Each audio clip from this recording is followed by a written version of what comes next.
সব পক্ষের সাথে আলোচনা করেই ডক্টর ইউনূস ভোটের দিকে অগ্রসর হবেন। প্রত্যাশা এনসিপি আহ্বায়কের। ইসি পুনর্গঠনের পর স্থানীয় সরকার নির্বাচনের আহ্বান। অন্তর্বর্তী সরকারের প্রতি আহ্বান, জুলাই ঘোষণাপত্র এবং বিচার সংস্কার এবং নির্বাচনের রোডম্যাপ একত্রে ঘোষণা করা এবং সব পক্ষের সাথে আলোচনা করে একটা সুষ্ঠু সমাধানের দিকে যাওয়া।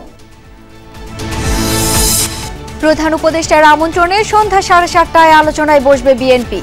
গুরুত্ব পাবে চলমান পরিস্থিতি, নেতৃত্ব দেবেন ডক্টর মোশাররফ। রাত 8টায় যমুনায় যাবে জামায়াতে ইসলামী। আলাপ আলোচনার মাধ্যমে সব সমস্যার সমাধান সম্ভব বলছেন দলের আমির।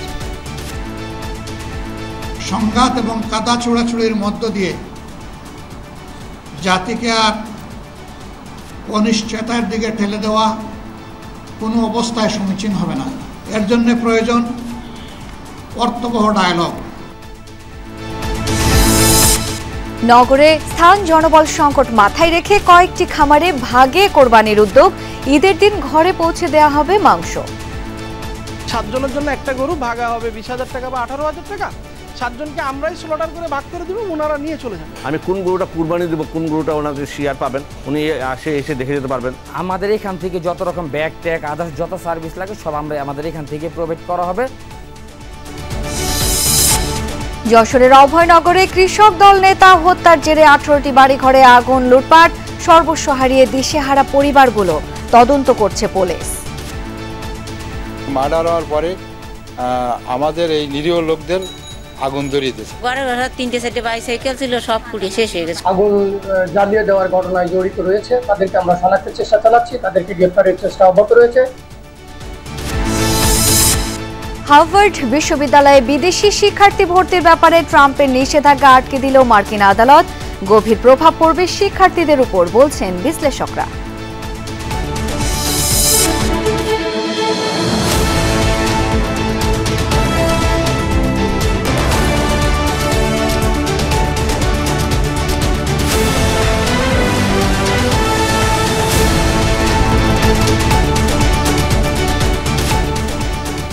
আমন্ত্রণ দুপুরের বাংলাদেশে। আপনাদের সাথে আছি আমি শাওন দত্ত। এতক্ষণ শিরোনাম দেখছিলেন। সব পক্ষের সাথে আলোচনা করেই প্রধান উপদেষ্টা নির্বাচনের দিকে অগ্রসর হবেন, এমনটাই আশা জাতীয় নাগরিক পার্টির আহ্বায়ক নাহিদ ইসলামের। দুপুরে দলটির কার্যালয়ে সমসাময়িক পরিস্থিতি নিয়ে আয়োজিত এক সম্মেলনে নাহিদ ইসলাম বলেন, নির্বাচন কমিশন পুনর্গঠন করে স্থানীয় সরকার নির্বাচনের দিকে যাওয়া উচিত। এ সময় বিচার সংস্কার ও নির্বাচনের রোডম্যাপ একত্রে ঘোষণার আহ্বান জানান এনসিপি আহ্বায়ক। অন্তর্বর্তী সরকার শুধু নির্বাচনকালীন সরকার নয়, গণ অভ্যুত্থানের সরকার বলে মন্তব্য করেন তিনি বলেন, জুলাই অভ্যুত্থানের বিচার এবং মৌলিক সংস্কারের মধ্য দিয়ে অন্তর্বর্তী সরকার নির্বাচনের দিকে যাবে। এ সময় রাজনৈতিক দলগুলোকে দায়িত্বশীল আচরণ করতে হবে বলেও মন্তব্য করেন নাহিদ ইসলাম। বলেন, সেনাবাহিনীর কাজ দেশের নিরাপত্তা দেয়া, রাজনৈতিক বিষয়ে সিদ্ধান্ত দেয়া নয়। দুই উপদেষ্টা এনসিপির কেউ নয় বলেও দাবি করেন নাহিদ। এ সময় এনসিপির সদস্য সচিব আক্তার হোসেন বলেন, 26 জুনের মধ্যেই নির্বাচন সম্ভব। সরকারের 5 বছর থাকা না থাকা নিয়ে এনসিপির কোনো সংশ্লিষ্টতা নেই।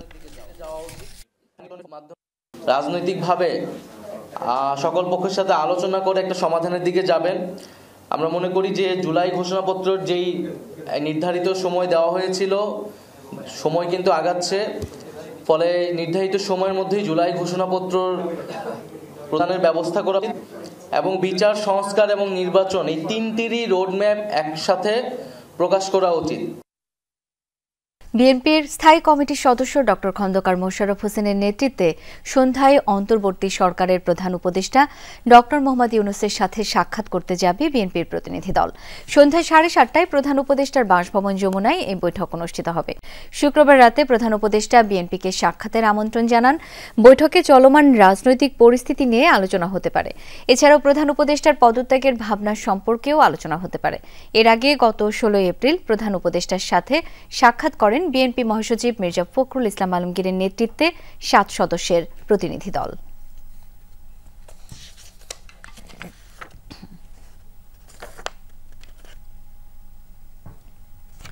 রাজশাহী ও রংপুর বিভাগের তরুণদের নিয়ে বগুড়ার সেন্ট্রাল মাঠে আজ ছাত্রদল, স্বেচ্ছাসেবক ও যুব দলের তারুণ্যের সমাবেশ।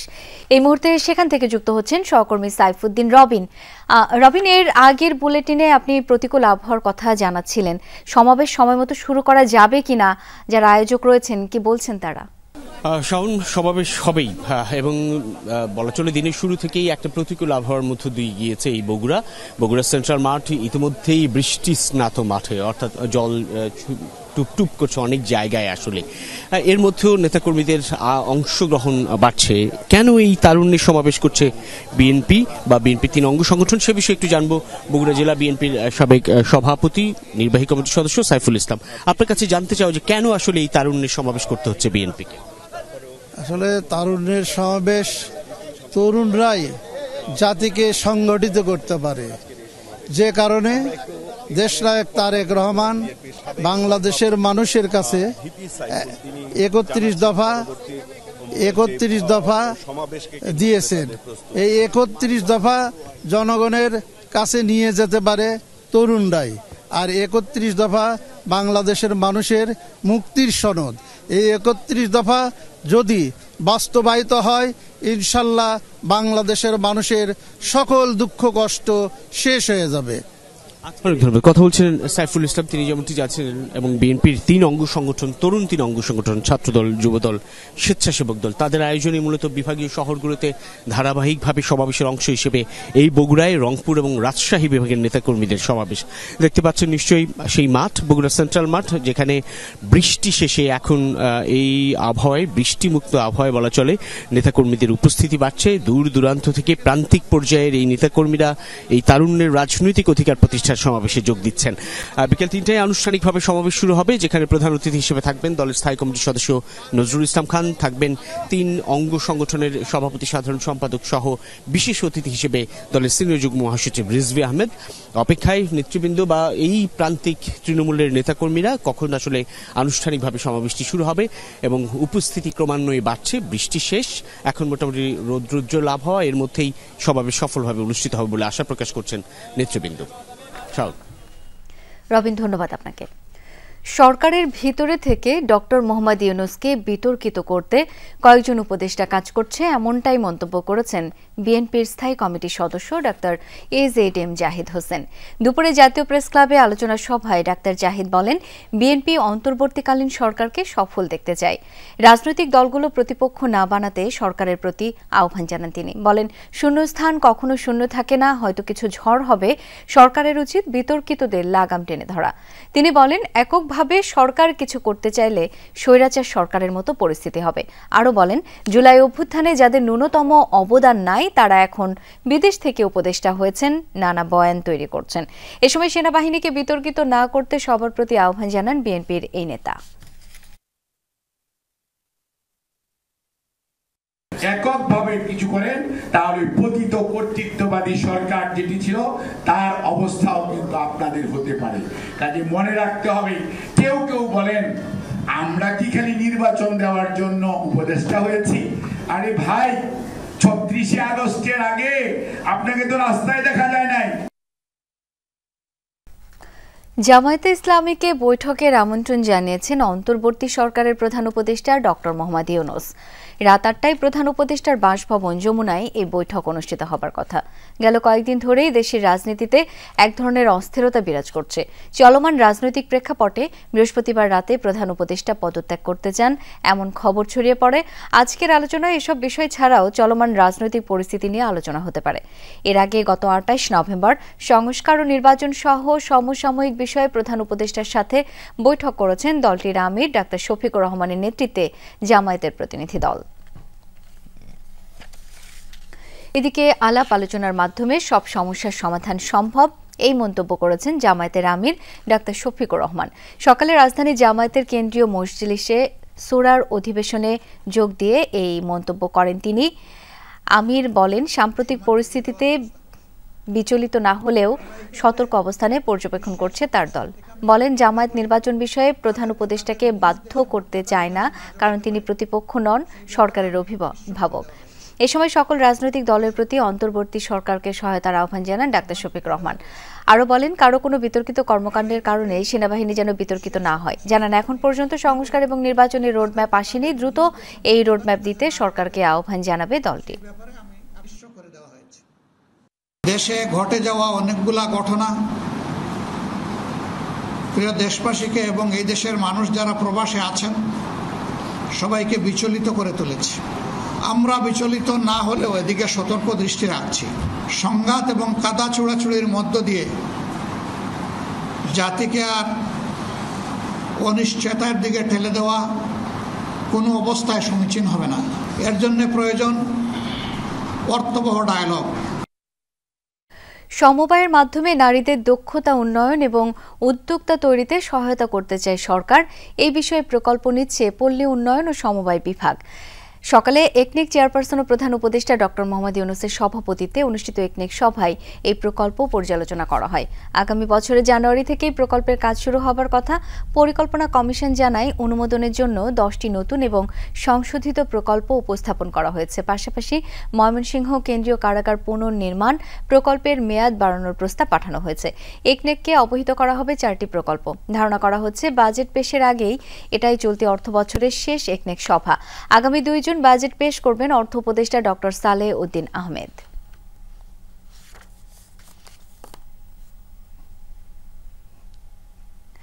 নির্বাচনের মাধ্যমে একটি রাজনৈতিক সরকার আসবে যারা জনগণের কাছে দায়বদ্ধ থাকবে, এমন মন্তব্য করেছেন বিএনপির স্থায়ী কমিটির সদস্য Amir Khasru Mahmud Chowdhury. DSE brokers association আয়োজিত সেমিনারে এমন মন্তব্য করেন তিনি। বলেন, কত দ্রুত গণতন্ত্রের দিকে ফিরে যেতে পারবে দেশ, সেটাই এখন মুখ্য বিষয়। দেশের আমরা যত দ্রুত গণতন্ত্রের পথে এগিয়ে যাব এবং গণতান্ত্রিক অর্ডার ফিরে পাব, একটি সুষ্ঠু নির্বাচনের মাধ্যমে বাংলাদেশে একটা নির্বাচিত সরকার, একটা সংসদ হবে যারা জনগণের কাছে দায়বদ্ধ থাকবে, জবাবদিহি থাকবে এবং যার জন্য গত 16 বছরে বাংলাদেশের মানুষ যে ত্যাগ স্বীকার করেছে তার অপেক্ষায় বাংলাদেশের জনগণ আছে। সুতরাং এটাই হচ্ছে মুখ্য বিষয়। সামাজিক যোগাযোগ মাধ্যমে হাইকোর্ট নিয়ে বিরূপ মন্তব্য করায় সার্জিস আলমকে লিগ্যাল নোটিশ পাঠানো হয়েছে। বিএনপি নেতা ইশরাক হোসেনের শপথের রিট খারিজের পর ওই স্ট্যাটাস দেন তিনি। সকালে আইনি নোটিশটি পাঠান সুপ্রিম কোর্টের আইনজীবী জসিম উদ্দিন। নোটিশে সুপ্রিম কোর্টের রেজিস্ট্রার জেনারেলের মাধ্যমে প্রধান বিচারপতির কাছে লিখিত ও নিঃশর্ত ক্ষমা চাওয়ার আহ্বান জানানো হয়। একই সাথে নোটিশ পাওয়ার 2 ঘণ্টার মধ্যে সংবাদ সম্মেলন ডেকে দেশবাসীর কাছে ক্ষমা চাওয়ার জন্য বলা হয়েছে। নতুবা তার বিরুদ্ধে আদালত অবমাননার মামলা করবেন ওই আইনজীবী। 22 মে ঢাকা দক্ষিণ সিটি কর্পোরেশনের মেয়র হিসেবে বিএনপি নেতা ইশরাক হোসেনকে শপথ না পড়ানোর নির্দেশনা চেয়ে করা রিট খারিজ করেন হাইকোর্ট। সেদিন নিজের ভেরিফাইড ফেসবুক অ্যাকাউন্টে সার্জিস আলম লিখেছেন, মব তৈরি করে যদি হাইকোর্টের রায় নেওয়া যায় তাহলে এই হাইকোর্টের দরকার কি? এরই পরিপ্রেক্ষিতে তাকে পাঠানো হলো লিগ্যাল নোটিশ। বিচার সংস্কারের জায়গায় আওয়াজ না তুলে শুধু নির্বাচনের কথা বলা শহীদদের সাথে গাদ্দারি শামিল বলে মন্তব্য করেছেন জাতীয় যুব শক্তির আহ্বায়ক তারিকুল ইসলাম। দুপুরে রায়ের বাজার কবরস্থানে জুলাই শহীদদের কবর জিয়ারত ও দোয়া শেষে কথা বলেন তিনি। বলেন, বিএনপি শুধু নির্বাচনের দাবি তুলে প্রধান উপদেষ্টাকে বিব্রত করছে। বিচার ও সংস্কার বাদ দিয়ে যারা শুধু নির্বাচন চায় তাদের জনগণ চিহ্নিত করে রাখবে বলেও মন্তব্য করেন তিনি। এ সময় জাতীয় যুব শক্তির নেতারা সংস্কার ও বিচারের রোডম্যাপের দাবি জানান। এনসিপির যুব সংগঠন হিসেবে জাতীয় যুব শক্তি যুব সমাজের সমস্যা, বেকারত্ব নিরসন, কর্মসংস্থান বাড়াতে কাজ করবে বলে জানান তারা। বলেন, স্বাধীনতার পর থেকে যুব সংগঠনগুলো টেন্ডারবাজি, চাঁদাবাজিতে যুক্ত হয়েছে, তবে জাতীয় যুব শক্তি যুব সমাজের সমস্যা নিরসনে কাজ করবে। আমাদের জেলা ভিত্তিক, থানা ভিত্তিক, আমরা ওয়ার্ড ভিত্তিক আমাদের পরিব্যক্তিগুলো, কর্মপরিকল্পনাগুলো খুব সুবিন্যস্তভাবে সুন্দরভাবে আমরা উপস্থাপন করব। যুব শক্তির রাজনীতি হবে ওয়ার্ড ভিত্তিক, যুবর শক্তির রাজনীতি হবে পাড়া মহল্লা ভিত্তিক। আমরা চাই যে যুব শক্তিকে সারা বাংলাদেশ ব্যাপী ছড়িয়ে দিতে। ক্ষমতাচ্যুত সাবেক প্রধানমন্ত্রী শেখ হাসিনা সরকারের শিল্প ও বিনিয়োগ বিষয়ক উপদেষ্টা সালমান এফ রহমানের ছেলে ও ভাতিজার লন্ডনে থাকা দুটি সম্পত্তি জব্দ করা হয়েছে। এসব সম্পত্তি 90 মিলিয়ন পাউন্ড বা বাংলাদেশি মুদ্রায়, যা 1,500 কোটি টাকার সমমূল্য। সেগুলো জব্দ করেছে যুক্তরাজ্যের ন্যাশনাল ক্রাইম এজেন্সি এনসিএ। এই তথ্য প্রকাশ করেছে ব্রিটিশ সংবাদ মাধ্যম দ্য গার্ডিয়ান। এসব সম্পদ বিক্রি করতে পারবেন না অভিযুক্ত শায়ান ফজলুর রহমান ও শাহরিয়ার রহমান।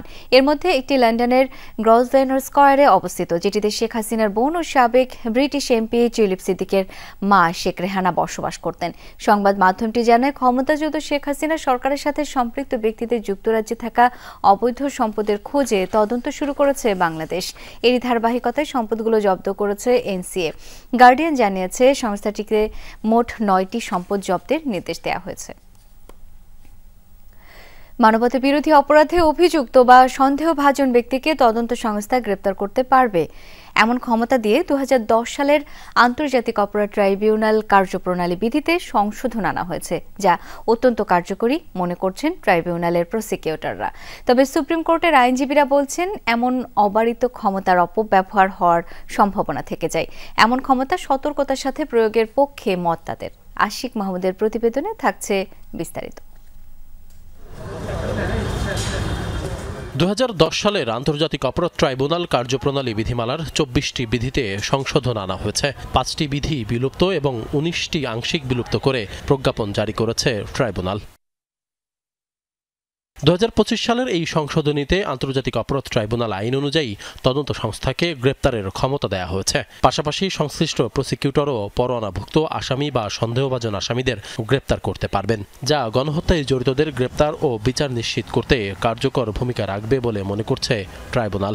ট্রাইব্যুনালের তদন্ত সংস্থার কোনো তদন্তকারী কর্মকর্তা অথবা তদন্তে দায়িত্বপ্রাপ্ত কোনো প্রসিকিউটর চাইলে এই মামলার কোনো আসামিকে, অভিযুক্তকে বা সন্দেহভাজনকে গ্রেফতার করতে পারবেন। আপনারা জানেন যে ট্রাইব্যুনালের এই সংশোধনীর আগে কোনো একজন অভিযুক্তকে বা আসামিকে গ্রেফতার করার জন্য ট্রাইব্যুনালের পরোয়ানা জারির অপেক্ষা করতে হতো। এর আগে তদন্ত সংস্থার গ্রেপ্তারের ক্ষমতা না থাকায় গণহত্যায় জড়িত গ্রেপ্তারি পরোয়ানাভুক্ত অনেক আসামি পালিয়ে গেছে বলে জানান এই প্রসিকিউটর, যদিও তার সাথে দ্বিমত পোষণ করেছেন সুপ্রিম কোর্টের আরেক আইনজীবী। তদন্তকারী কর্মকর্তা কোনো একজন অভিযুক্তের বিরুদ্ধে প্রাথমিক সত্যতা পেয়েছেন, সেই অভিযুক্ত তদন্তকারী কর্মকর্তার সামনে আছে, কিন্তু উনি গ্রেফতার করতে পারছেন না। উনার যেতে হচ্ছে কার কাছে? চিফ প্রসিকিউটরের কাছে। চিফ প্রসিকিউটর যাচ্ছেন কোর্টে, কোর্ট থেকে যাচ্ছেন আইজিপির কাছে। এই ঘুরে আসতে আসতে তদন্তকারী কর্মকর্তা তার সামনে থাকা অভিযুক্তকেও হারিয়ে ফেলছে, এবং এটা হয়েছে। আমি আংশিক দ্বিমত করি তাদের সাথে। আসামিগুলো পালিয়ে গিয়েছে তাদের ভিতরের অসৎ লোকের কারণে। এটা চিফ প্রসিকিউটর বলেছে মিডিয়াতে যে তাদের ওখান থেকে লিক হয়ে যায়। তাদের ওখান থেকে কারা লিক করেছে, কারা এই বন্দোবস্তে জড়িত, একজনকে কি আইডেন্টিফাই করেছে, শাস্তির আওতায় এনেছে? সর্ষের ভিতর ভূতটাকে তো তারা তাড়িত করে পারেনি। সংশোধিত বিধিতে অভিযুক্ত হিসেবে ব্যক্তির পাশাপাশি সংগঠনকেও রাখা হয়েছে। আর আনুষ্ঠানিক অভিযোগ দাখিলের ক্ষেত্রে চিফ প্রসিকিউটরকে কিছু বিশেষ ক্ষমতাও দেয়া হয়েছে। চিফ প্রসিকিউটর চাইলে একই অভিযোগে যেখানে অনেক আসামি, সেই আসামিকে একসাথে বিচারে আনতে পারবেন, আবার এই আসামির প্রত্যেককে আলাদা আলাদা করে বা 5 জন 10 জন করে ভাগ করে করে চিফ প্রসিকিউটর বিচারের জন্য ফরমাল চার্জ দাখিল করতে পারবেন। অবারিত ক্ষমতার যেন অপব্যবহার না হয় সেদিকে সতর্ক থাকার পরামর্শ এই আইনজীবীর। এই পাওয়ারটা যাতে অ্যাবিউজ না হয়, এই পাওয়ারটা যাতে কারো পার্সোনাল গেইনে ব্যবহৃত না হয়, পার্সোনাল দ্বন্দ্বে যাতে ব্যবহৃত না হয়, সেদিকে সতর্কতামূলক ব্যবস্থা নিতে হবে। পাশাপাশি আমি এখনো দাবি জানাই, এই পাওয়ার অ্যাবিউজ করার শাস্তি কি এই বিধানে সংযোজন করতে হবে, এটা পরিষ্কার করতে হবে। আশিক মাহমুদ, যমুনা নিউজ, ঢাকা। সাধ আছে, সাধ্য নেই, আবার সাধ্য থাকলেও নেই জনবল বা স্থান। এমন বাস্তবতায় কোরবানি আসলেই চিন্তার ভাঁজ পড়ে নগরবাসীর একাংশের কপালে। তাদের সহযোগিতায় এগিয়ে এসেছে কয়েকটি খামার, যেখানে পশু পছন্দের পর টাকা জমা দিলেই কোরবানিদাতার দায়িত্ব শেষ। ঈদের দিন গ্রাহকের উপস্থিতিতে কোরবানি শেষে ঘরে পৌঁছে যাবে ভাগের মাংস। কোরবানি নিয়ে এমন বিশেষ আয়োজনের খবর জানাচ্ছেন সহকর্মী ভাস্কর ভাদুরী, ছবি তুলেছেন রাকিবুল ইসলাম।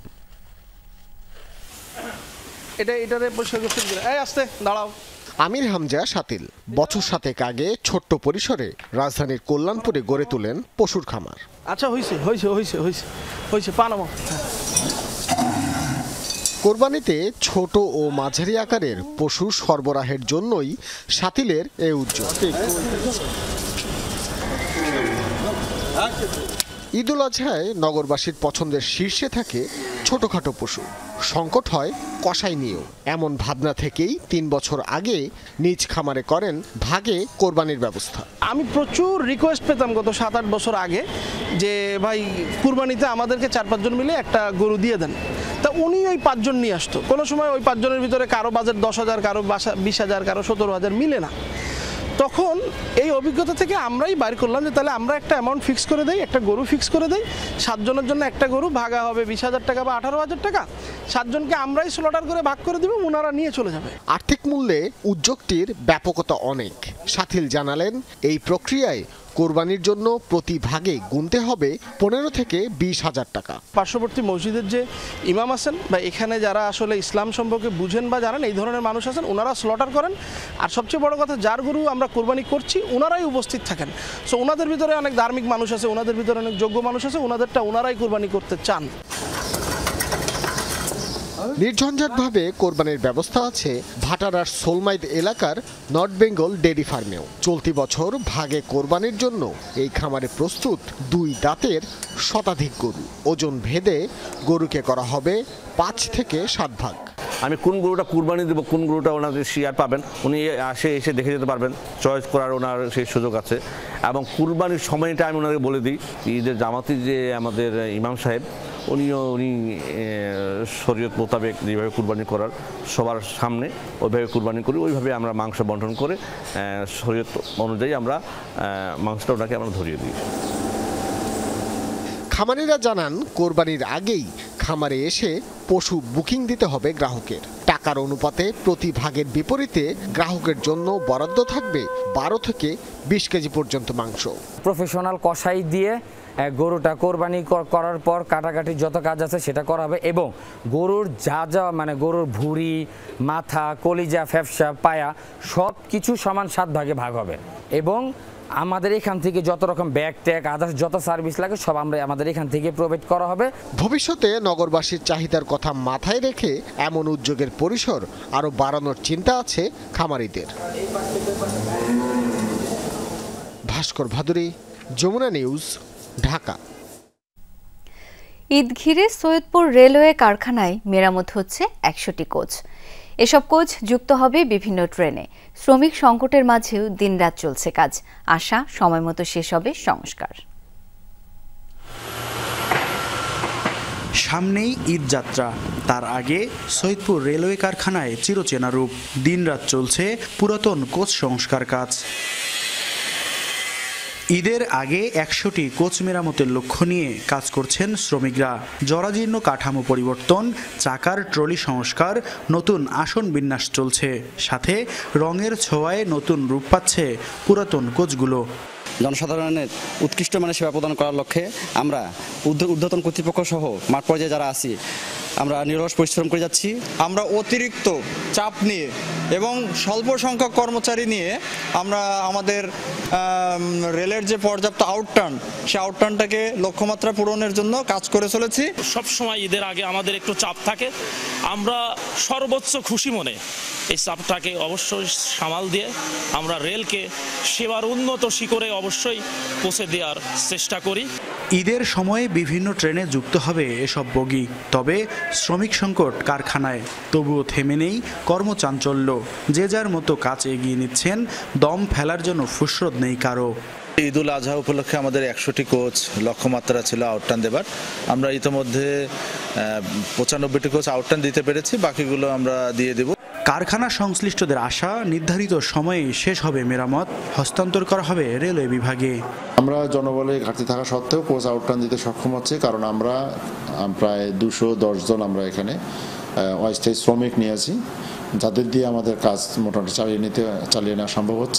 রেলপথে যাত্রীদের ঈদ যাত্রা স্বস্তিদায়ক হবে বলেও আশা সংশ্লিষ্টদের। মাহমুদ রাফিন, যমুনা নিউজ, নীলফামারী। সড়ক নির্মাণ ব্যবস্থাপনা সহ সবকিছু এক ছাতার নিচে আনা দরকার। সেখানে রোড সেফটির মতো গুরুত্বপূর্ণ বিষয়গুলো থাকবে বলে মনে করেন প্রধান উপদেষ্টার বিশেষ সহকারী শেখ মঈনুদ্দিন। সকালে বনানীর বিআরটিএ কার্যালয়ে রোড সেফটি নিয়ে এক আলোচনায় অংশ নিয়ে তিনি এমন মন্তব্য করেন। সড়ক পরিবহন ও সেতু মন্ত্রণালয়ের দায়িত্বে থাকা এই বিশেষ সহকারী আরও জানান, রোড সেফটি ইস্যুটাকে ফোকাসের মধ্যে আনার চেষ্টা চলছে। এজন্য ডেডিকেটেড একটি ইউনিট করে দেওয়া হবে যারা সেফটিটা নিশ্চিত করবে বলেও জানান তিনি। নিরাপদ সড়ক তৈরি করতে তার সরকার একটি ভালো দৃষ্টান্ত তৈরি করতে চায়। এজন্য গণমাধ্যমের সর্বাত্মক সহযোগিতা লাগবে। সকল স্টেক হোল্ডার একসাথে কাজ করলে সড়কে প্রাণহানির ঘটনা কমে আসবে।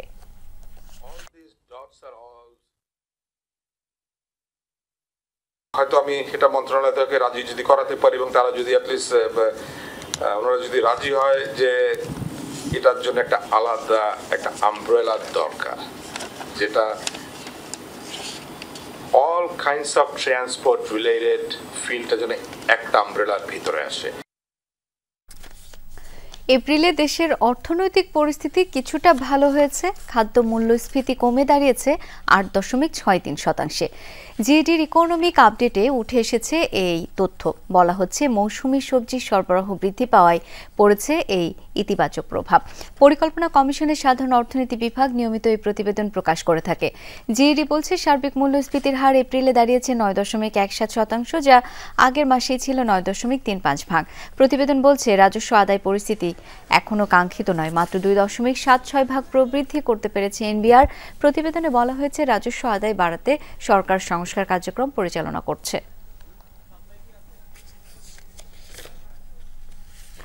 দু একদিনের মধ্যে বাজারে আসছে বহুল প্রত্যাশিত নতুন ডিজাইনের নোট।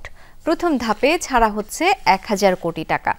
20 ও 50 টাকার নোট দিয়ে যাত্রা শুরু হলেও পর্যায়ক্রমে আসবে সব ধরনের টাকার নোট। নতুন নোটে বাড়ানো হচ্ছে নিরাপত্তা বৈশিষ্ট্য, ডিজাইনে থাকছে দেশের ইতিহাস, ঐতিহ্য এবং জুলাই আন্দোলনের গ্রাফিতি। পট পরিবর্তনের পর শেখ মুজিবের ছবিযুক্ত নতুন নোট বাজারে না ছাড়ার সিদ্ধান্ত নেয় অন্তর্বর্তী সরকার। আটকে দেয়া হয় ছাপানো টাকার বিনিময় কার্যক্রম। এতে বাজারে দেখা দিয়েছে খুচরা টাকার সংকট, বেড়েছে ছেঁড়া ফাটা নোটের পরিমাণ। ভোগান্তি পোহাতে হচ্ছে সব ধরনের লেনদেনে। তবে শেষ হতে চলেছে সেই ভোগান্তি। দু একদিনের মধ্যেই বাজারে ছাড়া হচ্ছে নতুন নোট। প্রথমেই আসবে 20 ও 50 টাকার নোট। এর সপ্তাহখানেক পর পাওয়া যাবে 1000 টাকার নোটও। প্রথম ধাপে ছাড়া হচ্ছে 1000 কোটি টাকা। এই মাসের মধ্যেই সব প্রকারের নোট না, 2-1 প্রকারের নোট, যেহেতু ছাপা তো সব ধরনের নোট তো একসাথে ছাপানো সম্ভব না, কিন্তু সবগুলো উদ্যোগ নেওয়া হয়ে গেছে। একটার পর একটা প্রিন্টে যেতে থাকবে। অতএব 2 থেকে 3 ধরনের নোট হয়তোবা এই মাসের মধ্যে ইনশাআল্লাহ মার্কেটে আসবে।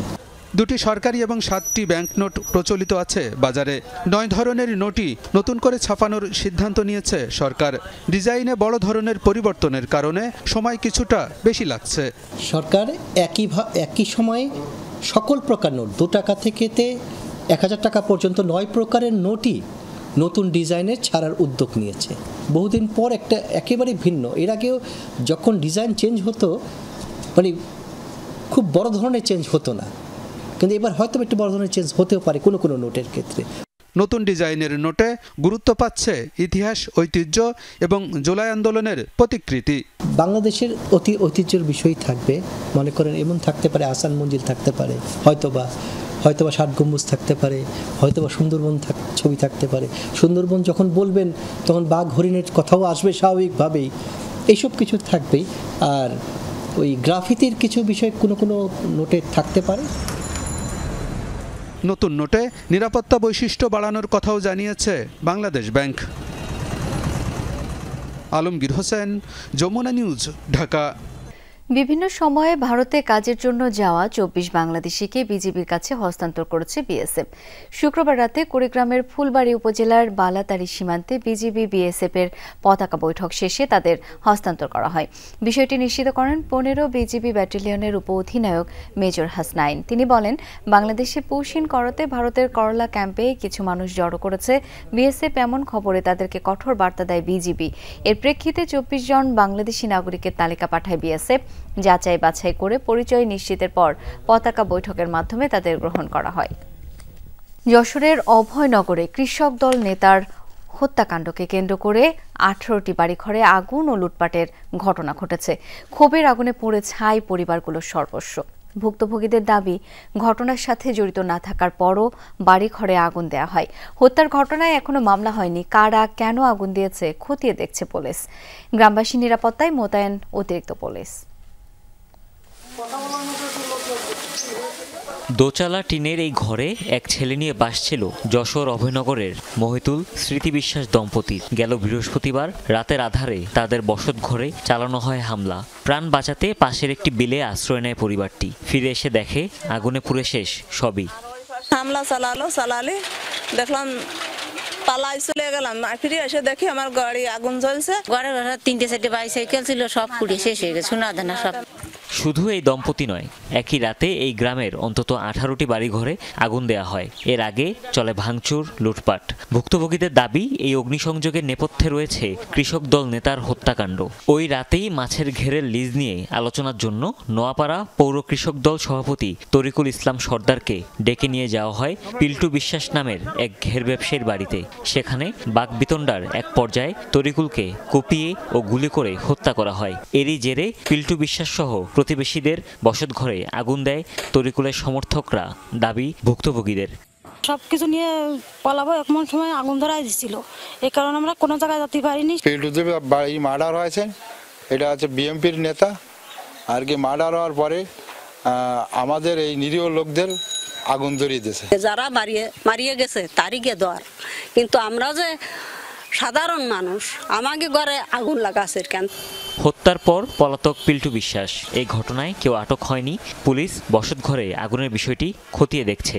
এই ঘটনায় যারা এই হত্যাকাণ্ডের সাথে এবং এই আগুন জ্বালিয়ে দেওয়ার ঘটনায় জড়িত রয়েছে তাদেরকে আমরা শনাক্তের চেষ্টা চালাচ্ছি, তাদেরকে গ্রেপ্তারের চেষ্টা অব্যাহত রয়েছে। ক্ষতিগ্রস্ত এলাকা পরিদর্শন করেছে আইন শৃঙ্খলা বাহিনী ও বিভিন্ন দলের নেতাকর্মীরা। মোতায়েন করা হয় অতিরিক্ত police. Humayun Rashid, Jamuna news. Harvard বিশ্ববিদ্যালয়ের বিরুদ্ধে ডোনাল্ড ট্রাম্পের পদক্ষেপ আটকে দিল মার্কিন আদালত। বিদেশি শিক্ষার্থী ভর্তিতে নিষেধাজ্ঞার সিদ্ধান্ত সাময়িকভাবে স্থগিতের নির্দেশ দেওয়া হয়েছে। নিজস্ব নীতি আর স্বায়ত্তশাসনের পক্ষে এখনও অনড় বিশ্ববিদ্যালয় কর্তৃপক্ষ। হার্ভার্ডকে ট্রাম্প ইউনিভার্সিটিতে পরিবর্তন করতে দেয়া হবে না বলছেন শিক্ষকরা। উত্তেজনা যখন তুঙ্গে, তখন হার্ভার্ড শিক্ষার্থীদের হিসাব বিজ্ঞান নিয়ে বিদ্রূপ করলেন প্রেসিডেন্ট ডোনাল্ড ট্রাম্প। 2 মাসেরও কম সময়ের মধ্যে ট্রাম্প প্রশাসনের বিরুদ্ধে দ্বিতীয়বারের মতো আদালতের দ্বারস্থ হল ঐতিহ্যবাহী হার্ভার্ড বিশ্ববিদ্যালয়। বিদেশি শিক্ষার্থী ভর্তি বন্ধে শুক্রবার মার্কিন সরকারের সিদ্ধান্তের বিরুদ্ধে পিটিশন জারি করে শিক্ষা প্রতিষ্ঠানটি। বলা হয়, কলমের একটি খোঁচায় হার্ভার্ডের 1/4 শিক্ষার্থীকে মুছে ফেলতে চাইছে মার্কিন প্রশাসন। বিশ্ববিদ্যালয়ের লক্ষ্য ও উদ্দেশ্য পূরণে বিশেষ অবদান রাখেন এসব বিদেশি শিক্ষার্থীরা। রিপাবলিকান সরকারের পদক্ষেপে বিশ্ববিদ্যালয় ও শিক্ষার্থীরা ক্ষতিগ্রস্ত হবে বলে একমত হন বিচারক। 2 সপ্তাহের জন্য ইনজাংশন জারি করেন ওই সিদ্ধান্তের বিরুদ্ধে। 27 মে হবে পরবর্তী শুনানি। একের পর এক চাপ দিয়েও দমানো যাচ্ছে না বিশ্ববিদ্যালয় কর্তৃপক্ষকে। ট্রাম্পের সিদ্ধান্তকে যুক্তরাষ্ট্রের সংবিধান ও আইনের পরিপন্থী বলে দাবি করেন তারা। এটা স্পষ্ট, ট্রাম্প প্রশাসন আইন ভাঙছে, যুক্তরাষ্ট্রের সংবিধান লঙ্ঘন করছে। সরকার বাক স্বাধীনতা হরণ করতে পারে না, আর এটাই তারা করছেন। তাদের আলটিমেটাম হাস্যকর, যা প্রত্যাখ্যান ছাড়া উপায় নেই। তাদের শর্ত মানার অর্থ হলো হার্ভার্ডকে ট্রাম্প বিশ্ববিদ্যালয়ে পরিণত করা। সরকারের সাথে হার্ভার্ডের চলমান বিবাদের মধ্যেই বিশ্ববিদ্যালয়টির শিক্ষার্থীদের নিয়ে আপত্তিকর মন্তব্য করেন প্রেসিডেন্ট ডোনাল্ড ট্রাম্প। শিক্ষার্থীদের মেধা আর জ্ঞান নিয়েই প্রশ্ন তোলেন তিনি। এই দেশ বিলিয়ন বিলিয়ন ডলার শিক্ষার্থীদের ঋণ দিচ্ছে, এরপর সরকারকে তা শোধ করতে হচ্ছে। অনেক শিক্ষার্থী তো 2 আর 2 যোগ করতেই পারে না, তারাও হার্ভার্ডে চলে যায়। মৌলিক হিসেব করতেই জানে না, তারাই পিকেটিং আর চিৎকার করে বেড়ায় যুক্তরাষ্ট্রের বিরুদ্ধে। তারা ইহুদি বিদ্বেষী। এখানে ঝামেলা চাই না, কিছু ছাত্রকে আমরা উচিত শিক্ষা দিতে চাই, উপযুক্ত অঙ্ক শেখাতে চাই। হার্ভার্ডের শিক্ষার্থীদের বিরুদ্ধে ইহুদি বিদ্বেষ ছড়ানোর অভিযোগ আর তা ঠেকাতে বিশ্ববিদ্যালয় প্রশাসন ব্যর্থ বলে দাবি ট্রাম্পের। এরই জেরে বৃহস্পতিবার এক ঘোষণায় হার্ভার্ডে বিদেশি শিক্ষার্থী বন্ধের সিদ্ধান্তের কথা জানায় যুক্তরাষ্ট্রের হোমল্যান্ড সিকিউরিটি ডিপার্টমেন্ট। অন্য বিশ্ববিদ্যালয়ে চলে যেতে হবে বর্তমান আন্তর্জাতিক শিক্ষার্থীদের, নয়তো হারাতে হবে অভিবাসীর বৈধতা। Dorothy Tustin, Jamuna news. আবারও ইউরোপকে বাণিজ্য যুদ্ধের হুঁশিয়ারি দিলেন মার্কিন প্রেসিডেন্ট ডোনাল্ড ট্রাম্প। যুক্তরাষ্ট্রে আইফোনের উপর 25% শুল্ক আরোপের প্রস্তাব তার। এটি কার্যকর হলে আইফোন কিনতে বাড়তি শুল্ক দিতে হবে মার্কিন ক্রেতাদের।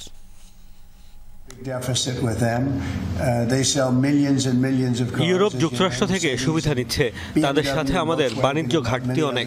এখানে অসংখ্য গাড়ি বিক্রি করছে, অথচ ইউরোপীয় ইউনিয়নে গাড়ি বিক্রিতে আমাদের উপর বিধিনিষেধ আরোপ করে রেখেছে। এটা ঠিক নয়। এখন সময় এসেছে আমাদের পাল্টা জবাব দেওয়ার, আর আমি জানি কিভাবে তাদের শায়েস্তা করতে হয়।